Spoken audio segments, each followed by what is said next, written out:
पंतप्रधान नरेंद्र मोदी यांनी आवाहन केलं होतं की पेट्रोल डिझेल जे आहे ते कमी वापरा. मात्र 2च दिवसात जे आहे ते दुसऱ्यांदा पेट्रोलची वाढ झालेली आहे. पेट्रोल जे आहे ते 91 पैशाने तर डिझेल जे आहे ते 96 पैशाने जे आहे ते वाढ झालेलं आहे.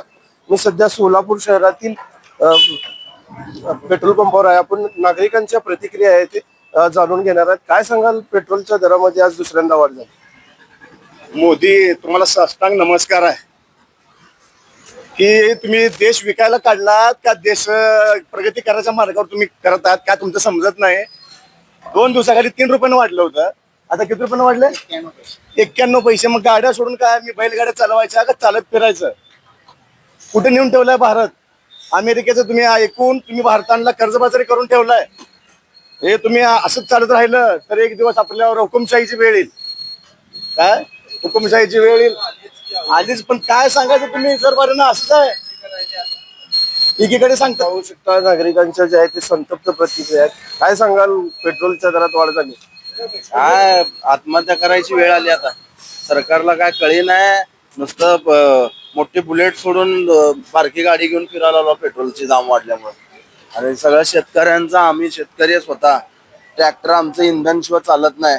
जर इंधन जर तुम्ही वापरू नका म्हणत असेल तर मग आमची ट्रॅक्टर कसं चालायची, शेती कसं पिकायची? आणि कांद्याला आमचं ₹2 रुपये किलोनं कांद्याला आमचा भाव आहे. ऊस आमचं 3 रुपये किलोने कारखानेवाल्यांनी घेऊन जातात. 3 रुपये 4 रुपये किलोने ऊस घेतात.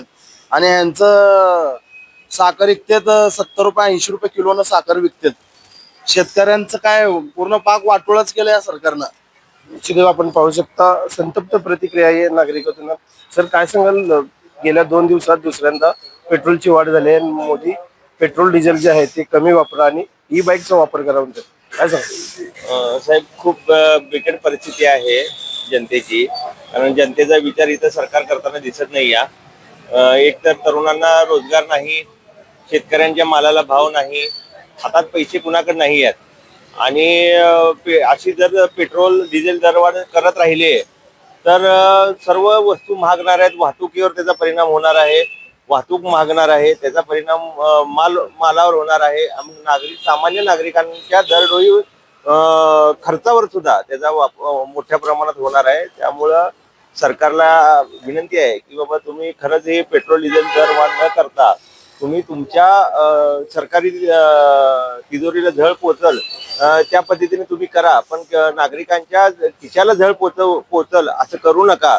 आणि आता तुम्ही ई बाईकचा म्हणताय. कालच मला वाटतं 2 दिवसाखाली नरेंद्र मोदी साहेबांनी सांगितलं ऊर्जेचा सुद्धा भारतामध्ये मोठ्या प्रमाणात तुटवडा जाणवणार आहे. म्हणजे मग ई बाईक घेऊन चार्जिंग करायला ऊर्जा कुठे आहे, मग लाईट कुठे आहे? जर तसं नसेल तर मग त्या ई बाईकचा तर उपयोग काय?